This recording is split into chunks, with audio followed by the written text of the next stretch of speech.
Many times on the fertility journey, we may have been told a specific diagnosis and we may have been told that there's no hope. And we might be feeling in a very scarce mindset. We may be feeling we're running out of time. We may be feeling impatient. We may be feeling we only have a certain number of eggs left. So I'm excited for you today to listen to our chat as we talk about really reframing this journey of abundance and really bringing in abundance. And how do you cultivate that growth mindset? So excited for you to listen. Let's go.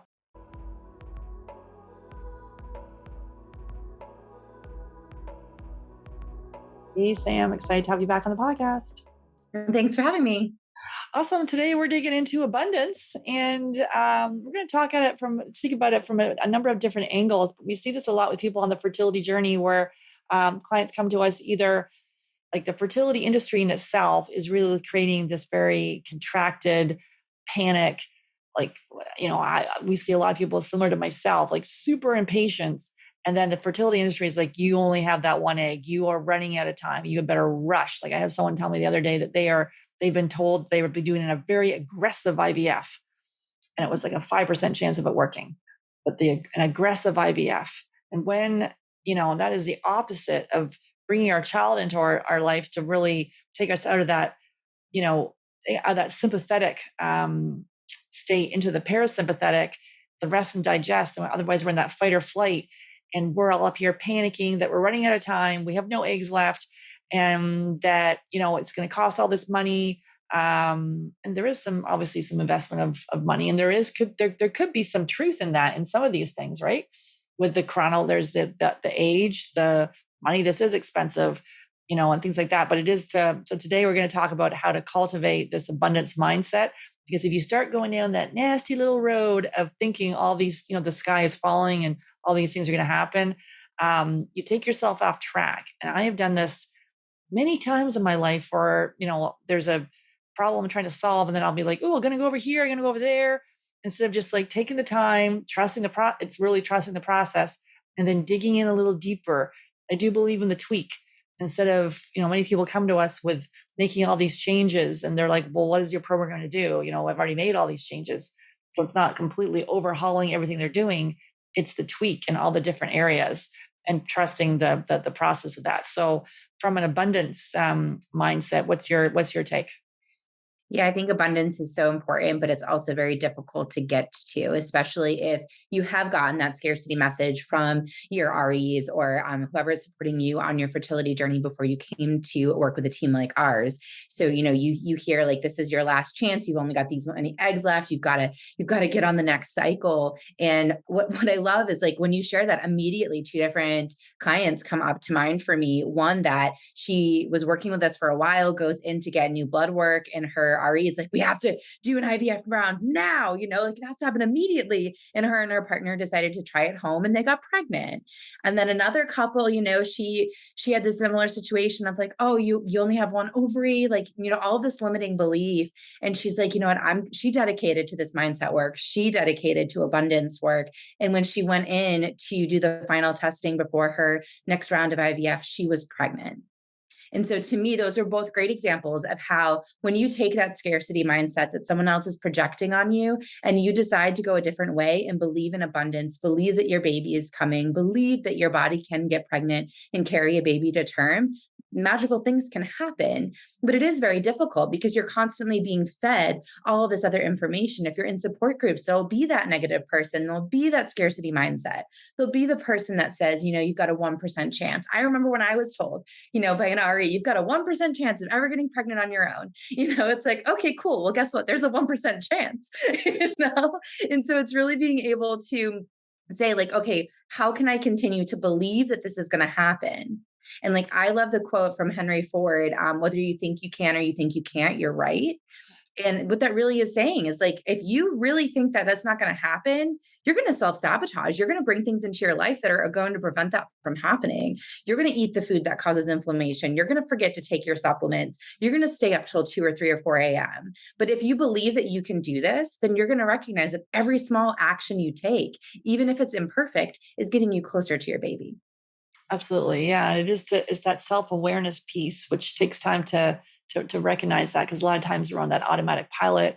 there's over 70,000 thoughts that we may think during the day. And a lot of times we're just rethinking the same thoughts every single day, kind of like, it's not going to work. I've been told donor eggs are my only option. I have a very low AMH. These people that come to see us. My FSH is too high. My AMH is too low. The doctor told me there's a 5% chance. And that gets embedded in our subconscious. And we can't seem to see, a path forward when we are seeing people like those two people that you just talked about, both with the low AMH and high FSH, being told that donor eggs were their only option. And there they are getting pregnant naturally. And that's why I started this company, to really help couples that, similar to me, when I was diagnosed with, POI at 28, I had no idea there's other things I could do. I actually thought other people had it easier than me, that that I thought I had it easier than other people because they had to go through years of treatment. I just select donor eggs and off I go. And luckily, enough, I was fortunate enough that it worked. But, years later, my health came to a crashing halt, and I was forced to make these changes, and then discovered this whole, functional side of things. So, when you're in that kind of low spot and you've been given these diagnoses from there's, you've got low A quality, or you've got, diminished ovarian reserve, or you've got like premature ovarian insufficiency, and you've been told, things are dire. And then, we're here, our whole thing is hope, because we've got we've got success stories, hopefully share with you, that if it's possible for them, it can be possible for you. And each person is different, obviously. But then how do we kind of come out of that? If we're feeling in that low place, how do we then cultivate that abundance mindset? Yeah, it really is a fake it till you make it game, right? The first step is going to be noticing. And what I would say is, like, if you notice yourself having that moment of complete scarcity, that moment of like doom and gloom, complete pessimism, like feel into your body, like do a body scan, like, are your shoulders in your ears? Do you have a belly ache? Like, that's one of my first signs for me. It's like, I almost always get a belly ache, right? Do you have a headache? Are you really short tempered? Does something that normally would be like an easy obstacle for you all of a sudden seem like the world is crashing down, right? Being able to recognize, like, okay, how does this negative self-talk, this self-sabotage, like, what is it doing to my physical body? Because I think when you start to recognize that, you're able to say, like, wow, this is having a deeper impact, like, on my entire life. It's not just, okay, I'm going to walk out of the RE's office after they say, I've got this diagnosis, and then move through with my life, eating healthy and all of that. No, you're probably going to go through the drive-through. Right? Like, you're not going to reach for the Cobb salad, or, have a nice bowl of broccoli. You're going to be like, where's the milkshake at? Yeah. Yeah. And so I really think that's the first place, right? Like, I always think, like, notice and then progress, right? Like, those are the things, like, you have to notice what it's doing to you first, and how it's impacting things outside of your fertility, which most of these things are going to impact your fertility as well. But you might be at a stage where you recognize them as separate things. Yeah, many times we don't notice it. So for me, it goes to anger, or it does go to that like tension headache. It goes to like the jaw, like clenching, and literally the shoulders at the ears and very contracted. Other people, it might be you just go right to bed and kind of put the covers over the ears, or it might be you're like just feeling very depressed, or in grief and crying, and all those emotions, whatever you're feeling. It's not to be like, oh my goodness, what's wrong with me? I need to judge myself at this stage. Is getting curious to sort of like, oh, well, that's interesting. Okay. To see what your default pattern is. Because many times we're doing the same thing over and over again. Right. And it's, if we go down to the depression, if we go into anger, if we go into, the different emotions, sort of see, okay. And then how is that serving us too? Yeah, I think a big thing with this is like pregnancy announcements too, right? So if you're on the journey, you might be someone that's, can be reactive. I definitely have been in the past to pregnancy announcements, and be like, okay, well, let's step back and for a second. Like, are we mad that they're pregnant? No, we're mad that we're not pregnant, right? And so being able to recognize, like, okay, so this emotion actually comes from this place, not that place, because it's really easy to be reactive in that moment. Like, I remember once there was this was like like the very beginning of my journey, when I realized it was going to be difficult for us to have our children. We we had a friend that like accidentally got pregnant with her fifth kid, and I was just like raging inside. I was like, how does this even happen? And I had to like recognize that, like, she's happy. I should be happy for her. Like, this is a beautiful thing. Like, this is a gift. This is something to be celebrated. And I can be frustrated, But being mad doesn't solve anything. It doesn't get me closer to my baby. It actually gets me further because I'm just stirring up all that inflammation in my body, right? And that's not really how I feel towards her. Yeah, that's why some of these Facebook groups and other communities and things like that. It can be like the group, like having a community is really important. It can be really healing and helpful for the other people. Being able to shine a light on someone else who's going through the same journey as you can be really helping with empathy and compassion, self compassion for yourself too. But other times we can go down that little slippery slope of everyone's complaining. It's a whole negative spiral. And no, yeah, it's kind of like, well, how come the person around the street who's doing drugs can get pregnant? Well, we don't know the Yeah. health of her baby, the health of her, what for us people listening to the podcast, it's infertility is the thing that we're dealing with. Other people can be dealing with cancer, diabetes, heart disease, all sorts of other things. We don't know what their health. When they hear that analogy of like, oh, people in war-torn countries can get pregnant. Well, we don't know all the other things that can be, impacting their health. I don't necessarily agree with that analogy, but it is this sort of and it might be too big of a gap though to get to, oh wait, if she's, if I'm seeing the pregnant bellies or the children, that's for me. Like I know obviously I'm on the other side of this journey, but when I'm out on a walk, like yesterday I saw it was like two right in a row, like there was like a 12-month-old and then like a, I don't know, maybe like an 18-month-old. One little guy was out there in his diapers. The other one was just, walking around. I'm like, oh, clients are going to start announcing some pregnancies. Cause I'm like, when I notice or like strollers or like little babies in pouches, it's interesting. I'm like, oh, clients are going to start announcing. So being able to see that for yourself too, when you see that, like that's for you. Yeah, I love that. That's so beautiful. I think that it's really easy to like, see the negative in the day, but like being able to notice like, all right, there's moments in every single day that you have to be grateful for, right? If it's, being able to spend time with, maybe your sister's little baby that and sometimes it's been challenging for you, but in this moment you can celebrate that she just started, crawling or something awesome like that. But there's something to be celebrated every single day. There's something to be grateful for every single day. And the more that we're able to see those things and, however we decide to practice that, the more that we can see those, we actually rewire our brains to see the good in things, right? Like I remember when I first started practicing gratitude with my husband, he had a hard time coming up with three things every single day. But now he's at the point where it'll be the middle of the day and he goes, I'm grateful for this. Because he's rewired his brain to be like, to think like, wow, this is awesome. Like, we have a lot of challenges in our lives, so we also have so many things to celebrate and to be happy about and to, really bring forward at the end of our day to be like, yeah, that was a really great day. It is interesting with couples too, where when we were coaching them, sort of typically one person will be the pessimist, the glass half empty, other person optimist.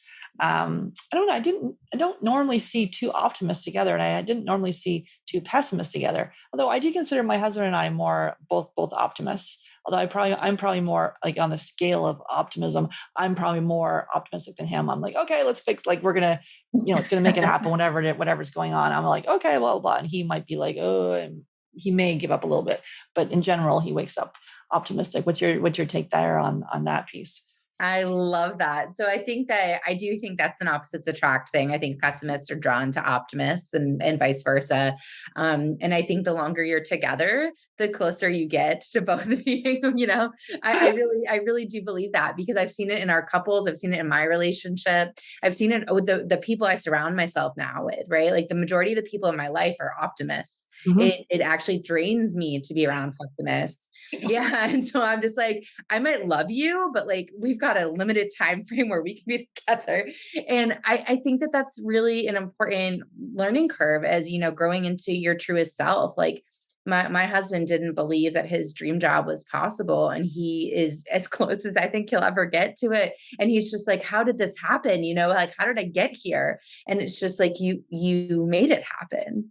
Mhm. Like you believed in these little moments that led up to this big moment that landed you in this amazing space, like when I started my fertility journey and I started to realize I wanted to be in the wellness space, like I made this happen being in this space where I get to, support women and their partners every single day getting closer to their babies. Right? This didn't happen by mistake. Mhm. Yeah, it's interesting when you look at your career when you're younger. Like, I never visualized myself having a fertility business. I actually started off doing a weight loss, and then I never even struggled with weight. So I don't even know. Like, it's interesting how, because I'm like, oh, things will come organically. I'm like, that is the most insane thing I've ever heard. But the best things actually have, right? Yeah, Where you're like, exactly. oh, here it is, and then oh my goodness, and but it is to kind of get out of your own way to see it. And so, and then you could have like issues from childhood and things like that. You might have grown up with like this, that scarcity mindset. So for me, I grew up with my mom, who her parents were from the Depression. We must keep all the money and spend nothing.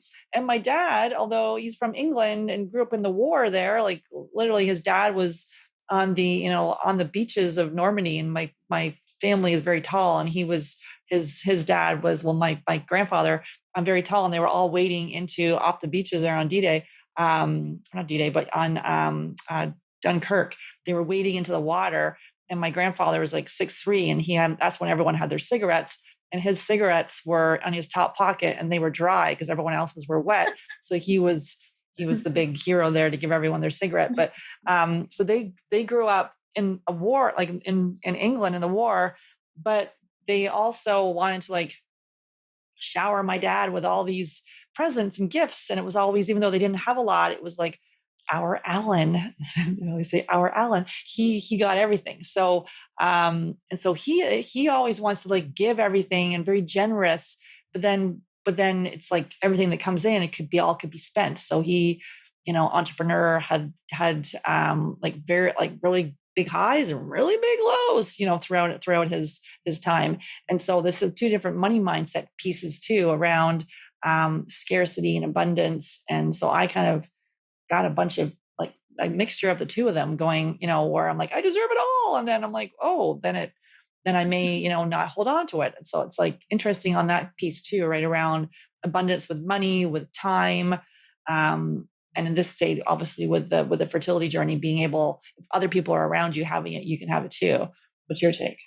Yeah, I love all of that. I think it's so important to like when you notice something about yourself, like, oh, I'm an autist or I'm a pessimist. Do I have a growth mindset or a fixed mindset? Like when you take that moment and you're just like, all right, where did I learn these behaviors? Where did they come from?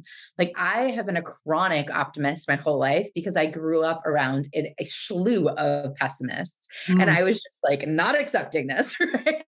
I was in complete denial. And we grew up with minimal resources. We were on welfare and food stamps, and a lot of my family members have struggled dramatically in their lives. I had a time where we were homeless. And when I look back on my life, I think of those years when I was homeless as being like some of the best because I was connected. We camped, we were in a campground, and we were just like, connected to the earth, and like really came home to ourselves and spent this really deep quality time together. And so that's always been me. But then like I sometimes don't give up because of things. Like I, Mm. I don't want to give up or pivot or change because of that. And when I look at that, I'm like, oh, it's because of these experiences as a child, right? Like I just keep going. It's Energizer Bunny, right? And my husband was raised by a dad that was a bit more on the pessimistic side and didn't fight for things too fast or like just accepted that some things are just maybe out of his reach. And, like I mentioned for my husband, I was like, this is not out of your reach. You can go and get it. But I just had a meeting with one of our couples last night, actually talking about like how this connects with like how our intimacy or how we connect with one another based off of how our parents, acted around us, if it was with one another or if it was towards us and really being able to reflect and again, come back to this noticing. And the biggest question I think that got them was I was like, okay, well, what do you want your child to see? Mm. Do you want your child to see that you have a fixed mindset and you just see all these limits around you? Or do you want your child to see you reach for the stars? Because they're not gonna do what we say. They're gonna do what they see us doing. And so really taking that moment to like reflect on your life and be like, all right, this is the opportunity to create myself into the parent that I want my child to be raised by. That is interesting too. Yeah, going back to like that inner child work where you can actually, reparent your experience. Well, maybe it would have been a tough experience. Like my mom was more pessimistic, my dad's more optimistic, but like then you can have this parent that would be like a different a parent that you would be your, your ideal parent, be able to visualize that, because sometimes we get stuck with what it was, or you can start to be able to change that and work back on it. And like, okay, well, this is how I visualize it. And then two, visualizing how you want to be as a parent. Yeah. I love that. Mm-hmm. And so being able to reframe our words around this is interesting too. Or, we're running out of time. There's only one egg. We feel a panic. And so those loops start to go through our head. Like we talked about the 70,000 words that you made, that thoughts that you'll have throughout the day, and you'll have the same ones again the next day. And so are you negatively hypnotizing yourself, or and what are you putting into your mind? Right. And sometimes it can be interesting on these sort of ones, where, because I consider myself fairly very optimistic and like, let's go. Then I'm like, oh, how did that get in there? Like I'm thinking about some crap, and it's like over and over again. And so to be able to catch yourself, it's like, oh, that's interesting. That's where I'm going now. I love that. Yeah. So what I hear a lot from people is like there's usually this one recurring phrase that you keep saying to yourself in any given chapter in your life, right? Like right now it might be like, I'm never going to get my period back, right? Because we work with some women that have lost their cycles. And so, all right, let's reframe that.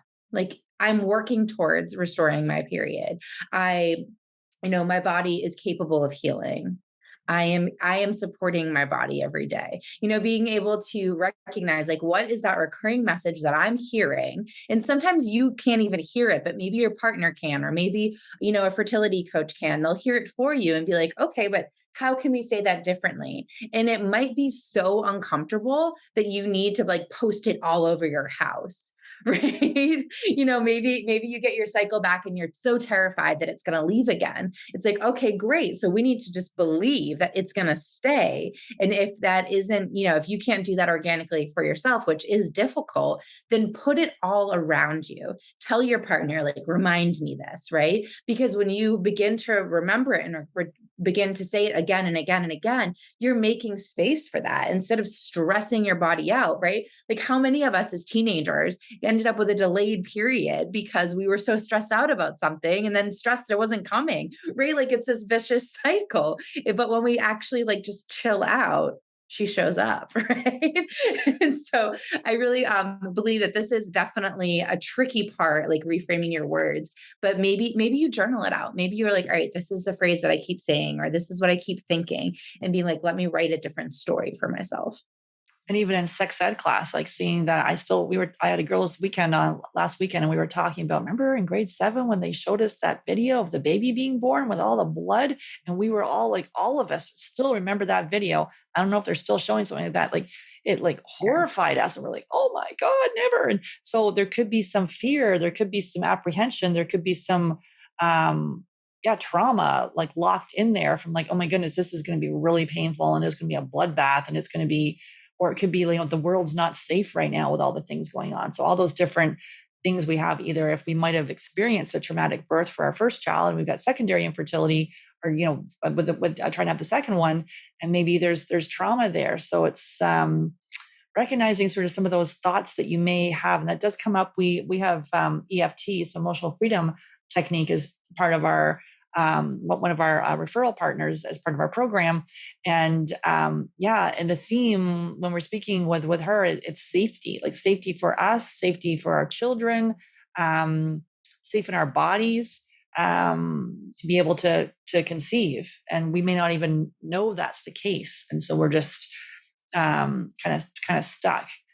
Can you maybe talk a little bit about the fixed mindset versus the growth mindset, kind of what you're seeing? Yeah. So I'd love to share an example of that, right? So say someone says, I never remember to take my supplements.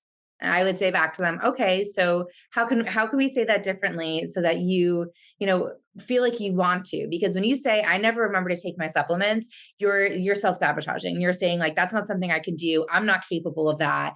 It's the mindset of like, oh, I'll just start over on Monday, or next week or next month. It's just like you've just given up. You've given up in that statement, right? Well, okay, what if you could say each time I take my supplements, I'm helping my body heal?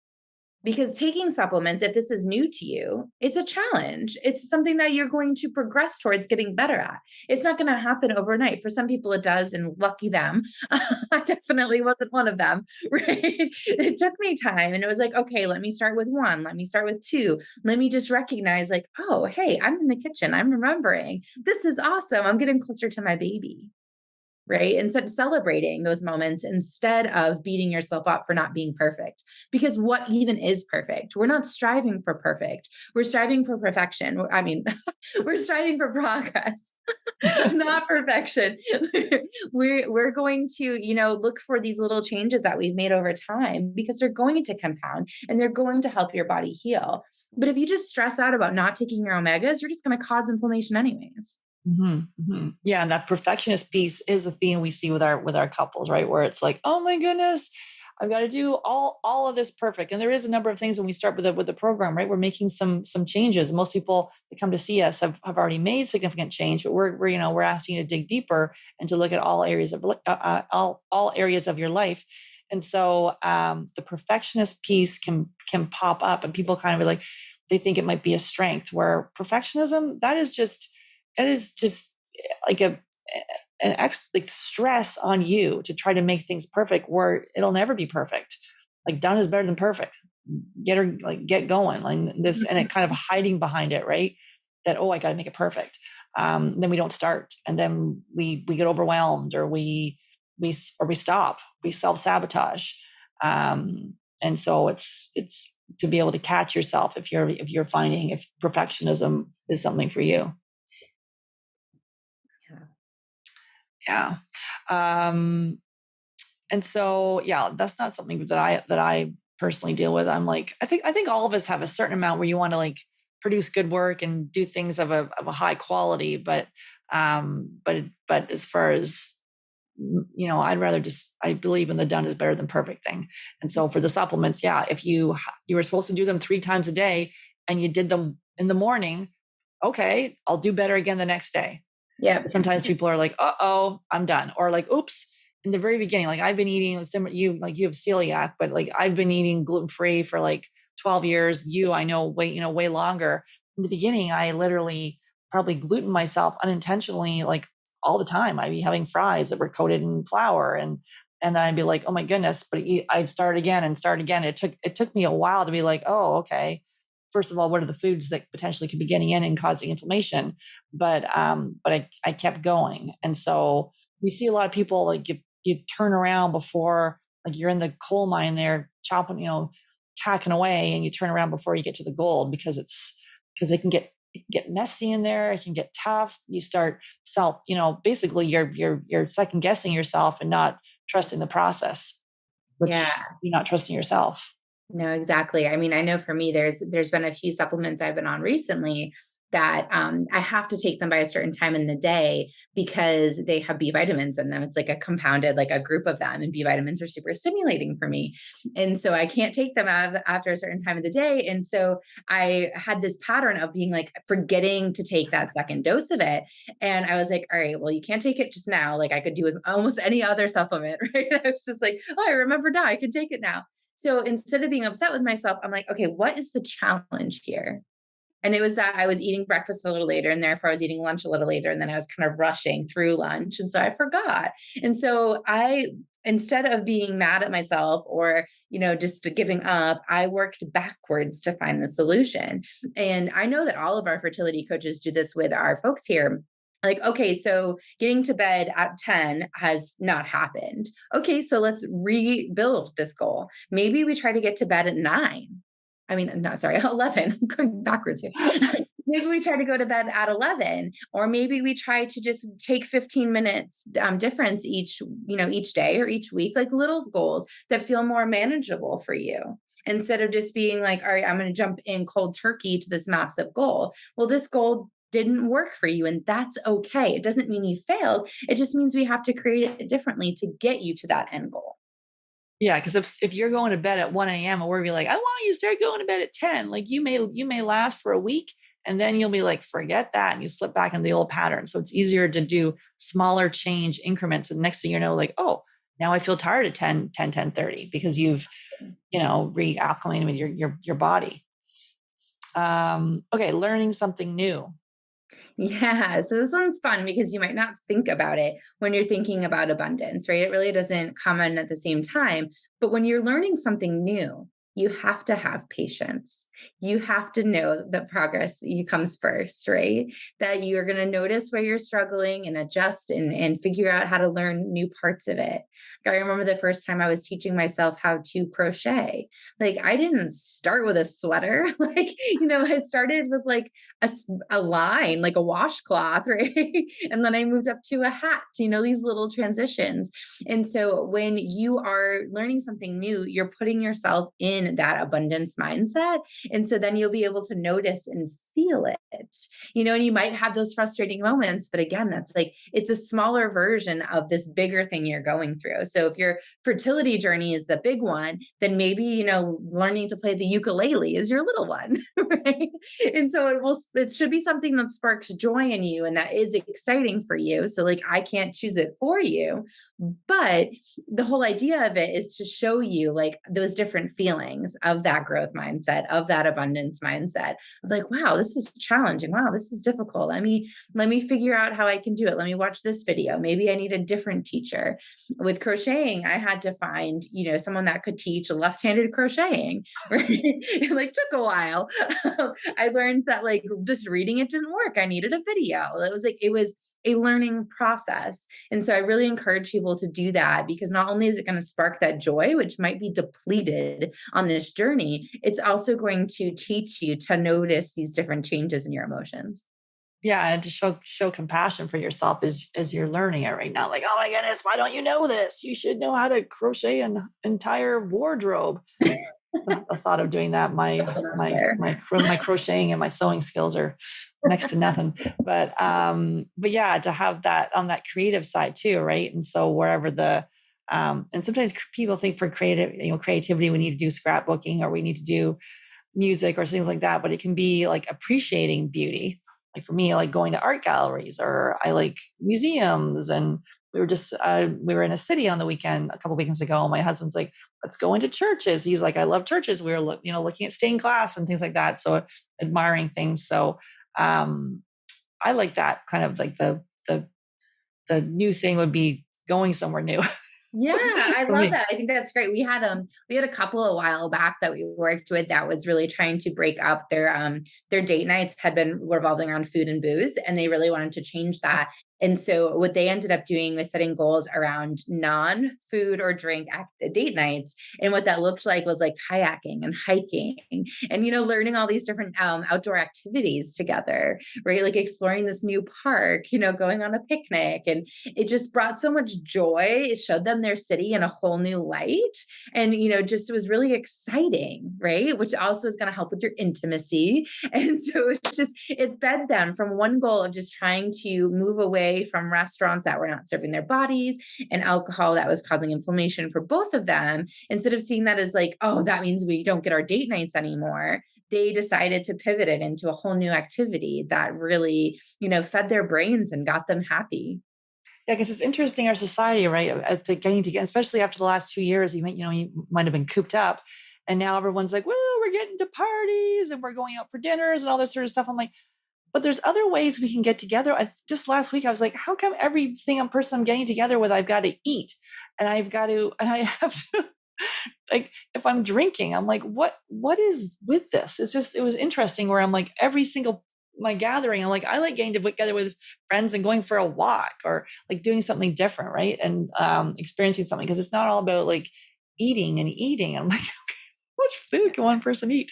But yeah, it's interesting in our culture where like, oh, I can only do date nights by going out to the restaurant, or like you can do completely like we have a whole blog on this about all different ideas for date night. So to do things, just mix it up really, right? Because we get stuck on that rut. Yeah, we went to an animal sanctuary. Like that was one of my, most favorite ones. We usually when we go away, we'll stay in places with kitchens. Yeah. And so that we make our own food and then we go out and explore. We actually did a kayaking sunset tour in July that was really awesome.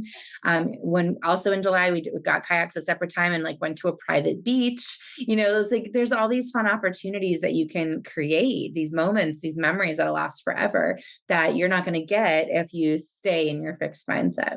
Mhm. And then, so daily affirmations, what are we seeing there? Yeah. So again, this is something that like you're going to be able to create based off your beliefs and where you want to switch. And this is definitely a fake it till you make it. Almost every time one of our clients at affirmations, it's something that they have a really hard time with.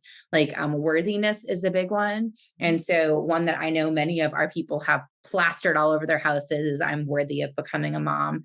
There's something in them that came from somewhere. If it was trauma, if it's their inner child, if it's, experiences they've had that just like tell them they can't, or like they, we've had some people with miscarriages, like, will my body actually be able to take this baby to term? Like I can get pregnant, but like my belief stops there. And so like, okay, what's the affirmation that you can create that you say to yourself every day that teaches your body that we believe this? And this isn't new. Like if you're on social media, you've seen amazing ones of little girls looking at themselves in the mirror saying, I am brave, I am strong. It's the same exact idea. Like this is you parenting yourself again. This is you saying like, I have the power to change my story. I trust my body that it will get pregnant. I mentioned earlier, my cycle is improving every month. I am proud of who I am becoming. I already am a great mother. Mm. Right? Because the moment you started trying, you became a mother. The Right. moment that you joined all of us on this fertility journey, you became a mother. Every decision you're making right now is making you a better mother. It's helping you along this journey. You healing your gut is giving your child one of the best gifts you can give them. And so, you're already doing that work. So being able to believe like I am a great mom. Me taking this supplement, me, doing this self-care work is making me an even better mom, and really believing that. And I'm talking like everywhere in your house, your bathroom mirror, your screensaver on your phone and your computer, next to the fridge, by the front door, in your wallet, like put them everywhere. Tell your partner what they are so that you can start to feel what it means like to actually believe that. Yeah, to really be, to rewire your brain because, you may be thinking something else. So it's like, but sometimes when we do these affirmations, um, we work with a lot of couples and it's hard for them to actually like, ooh, I am a mother or I am worthy of being a mother. And it might not even sit right. It's kind of like, ooh, so there is, yeah, like you said, the fake it till I make it. And other times it could be just like, I am eating healthy foods that are nourishing my, my fertility. I am, so you can kind of maybe the one like I am fertile just doesn't quite resonate. So it is to pick one that will resonate with you, and then you can build upon it. Because and to recognize right now that you might have a negative one that you're stuck with that you didn't even really know was there. You're like, how did that get in there? That wasn't even from me. That was the RE that told me, that you have no chance, that it's donor eggs. And so to get someone else's thoughts out of your head, and to to put something else in there that can that has to resonate with you though. Absolutely. And I think you said it exactly. Like it's going to be deconstructing backwards until you get to that one that is like, okay, I still don't believe that, but I believe that more. Yeah. Right. Like, and so like, I am happy. I am healing. I am on a healing journey. I am proud that I've started this program. Wherever that looks like for you, like today, I am proud of myself. Mhm. Right. It doesn't have to be directly connected to your fertility or you're becoming a mom or, a parent. But it just needs to be something that helps you progress towards like believing in something that you're struggling to believe in. Mhm.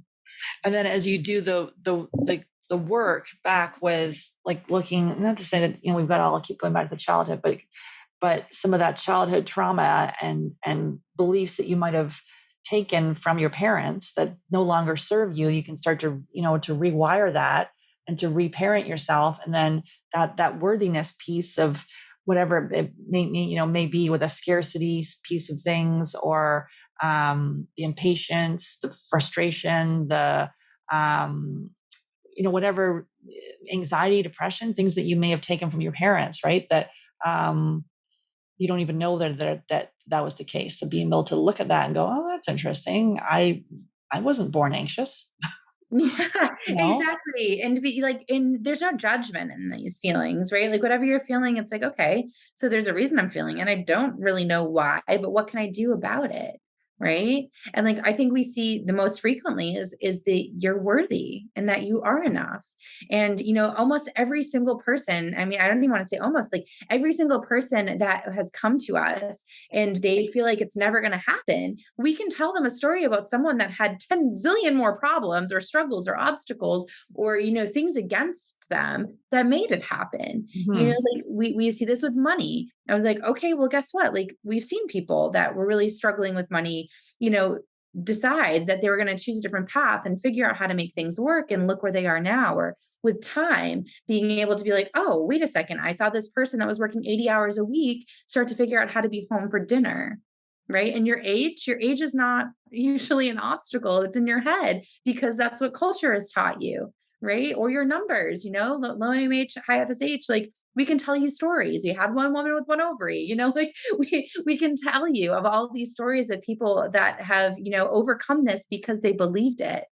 Because your life is as good as your mindset. And these people had great mindsets. And that's what helped them overcome some of the biggest challenges they've ever faced.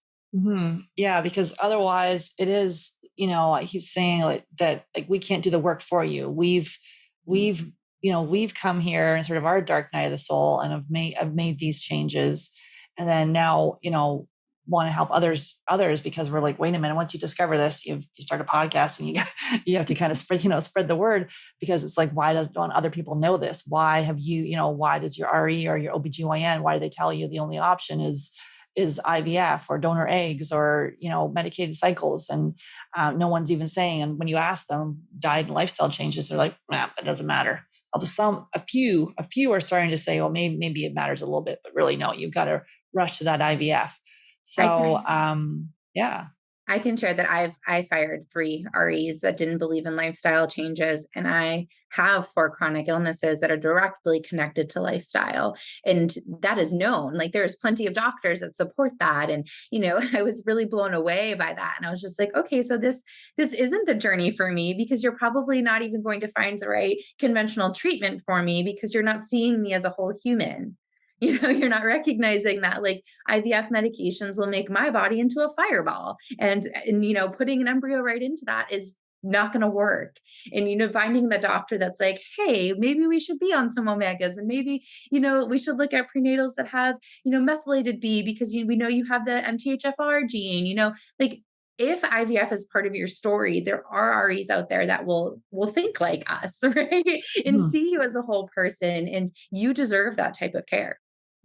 This to me, like making these changes first, you either get pregnant naturally, or if you Yeah. do go to the clinic, it actually works. So um, being able to trust the process, you can DIY this, you're obviously, but then you get stuck in that generalized recommendations that have worked for someone else and may not work for you. And so being able to, have a guide that's been there before to really help you get out of your own way and give a plan because you want to not to me you don't want to waste time, and you want to take this in a targeted manner, and having looking at your mind body spirit really with this, and addressing those limiting beliefs, those those issues, that those things you may have taken from someone else, from your RE, from your parents, from whoever, that have said that you're going to struggle, and to really be able to question that, how true is that, how true is it that this has to be a struggle. It can be like a journey to health, right? And you're like, how the hell did I even, like, before this, what was I doing? And maybe you were drinking like me, you were eating soup out of a can, and I didn't really drink a lot of pop, but like just eating junk. And now I'm like, oh, okay. And so really to change your whole life in a positive way. And not, it doesn't happen overnight, but like in a very short period of time, like it takes 90 days for the egg to renew itself, the life cycle of the sperm, 70 to 80 days. So in a very short period of time, you can make massive change, to your health. And part of this is mindset, believing it's even possible. And so we're here I was just before we got on here, I was doing some reels, and one of the ones I was just talking about hope. Like we're Yeah. here to show you there is hope, right?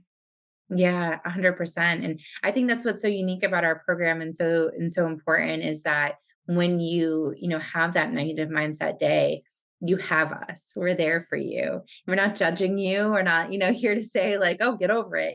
We're like, "Yeah, we've been there. It's hard. What can we do?" These are the tools we've tried and these are the ones that are seeming to work a little bit. Like how can we adjust this, right?